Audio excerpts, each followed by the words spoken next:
everybody, I'm Tara from Crooked Row, and today we are going to start with week 4 of what we're planting in Zone 6 in Ohio. And I am super excited about this week. We are moving closer and closer to not only being able to plant out in the garden, but where it's starting to actually look like we are like on the cusp of that. If you were to look around right now, it's sunny. I mean, everything is still kind of dead, but the ground is thawing out, and you start to see those little bits of things coming through in the garden, that the little bit of green. I'm sure it's mostly weeds and clover and things like that, but it just means that spring is almost here, and it's time for us to get started with some more seed sowing so that we can have hundreds of plants to plant out there. So today I wanted to show you, we are going to start some lettuces because they can go out very, very soon. This is even called Landis Winter, does well in cool weather. We have celery and artichokes. I always start together. They need a long growing time, and I've had really good luck with Utah celery. And I actually have grown the Green Globe artichokes before, and I had a beautiful bed of them, but my husband thought they were weeds and he cut them all down. So this year we are going to mark them clearly, and we will have first the beautiful flowers, but then we will have great chokes. We're also going to start with this is my favorite kale, Dazzling Blue Kale, and it is delicious. It's light, but it still has some flavor to it. It has a good texture to the leaves. I love that kale. And we're also starting this Sugar Rush Peach. This is a hot pepper, and hot peppers need a lot longer than sweet peppers do to get themselves started because they just take so long. And then if I have time, I'm going to go ahead and start my different basils. I do want to point out really quickly why I go with the basils that I do. This is dill seed. I just essentially grow dill all year long till it gets too cold. But of course, sweet Genovese basil, I do that so that we can make great pesto. This is by far my favorite basil. It is called Cardinal Basil, and those big, almost hydrangea-like looking flowers grow off of these. If you hate basil, I tell you to get this and put it out in your landscape or your flower bed. No one would know that this is basil. It is just a gorgeous, gorgeous flower. I highly suggest everyone growing this. And then one of my favorite basils is Thai sweet basil.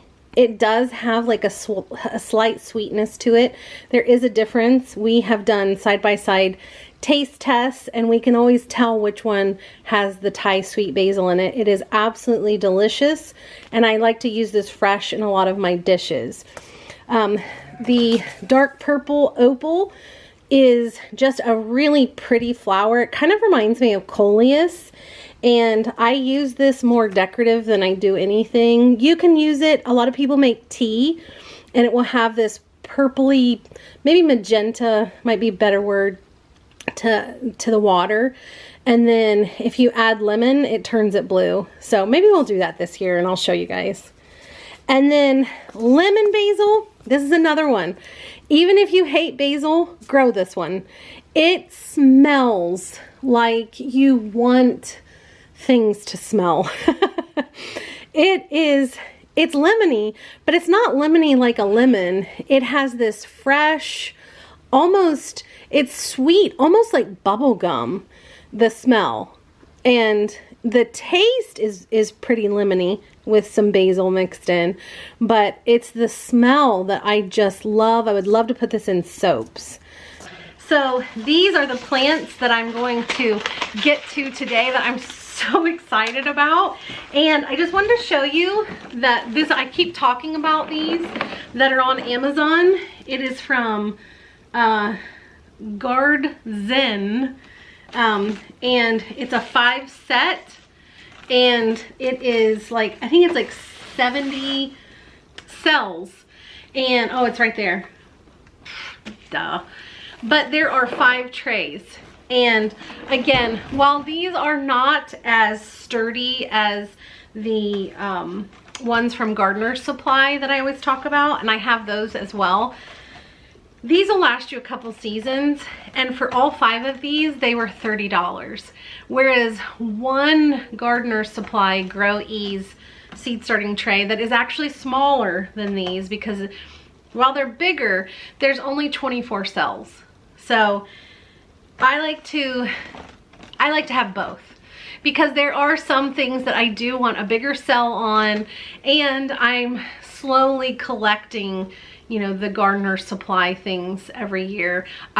There is no way to afford this like that. So anywho, I'm gonna open these, and I'm going to do my labels and figure out how much of each thing that I'm growing, because in a few days I'm gonna start flowers too. I'm so excited.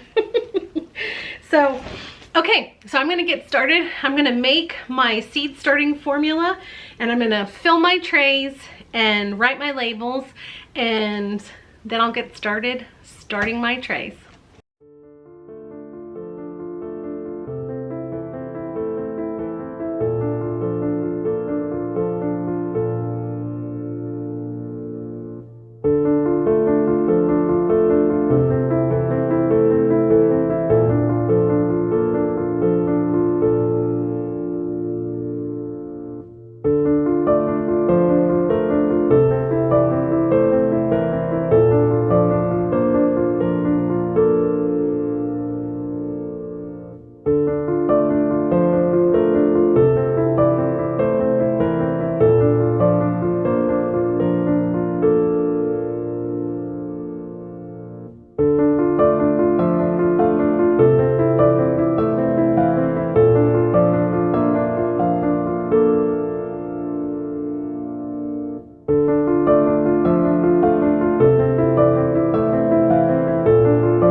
Well, there you have it. I have more herbs and kale and celery and artichokes.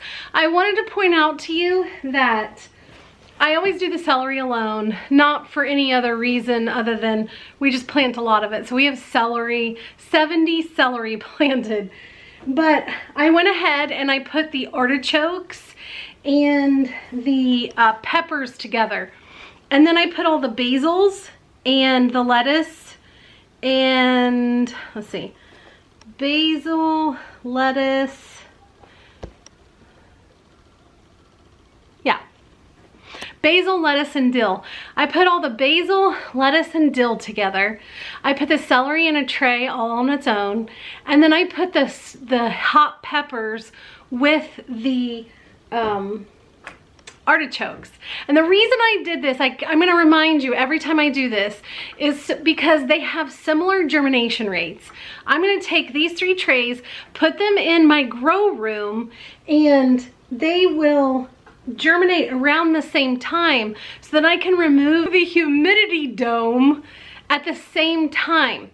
So what happens is, and I made these mistakes for years without realizing this is what it was, is I would take the humidity dome off, and so you would, because something would be, you know, sprouting, and it would cause the other ones to dry out.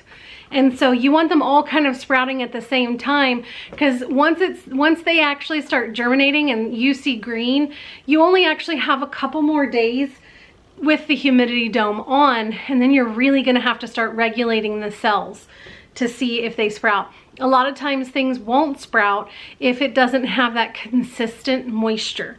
So I have them divvied up that way. All you have to do, you can look online to see what something's germination rates are, or you can look at it on your seed packets and just try to group those together the best you can.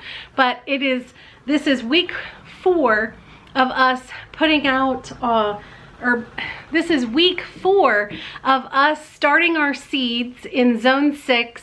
You can follow along really if you're in zone 7 and zone 5 and maybe 4, but probably 5. And we will have lots and lots of plants to plant out right away in the garden. Some of these things are cold weather crops, and so I will also seed those things. But in order to have a good long succession of these things, I'd like to have some plants to get started with, because my family is chomping at the bit to eat some nice greens.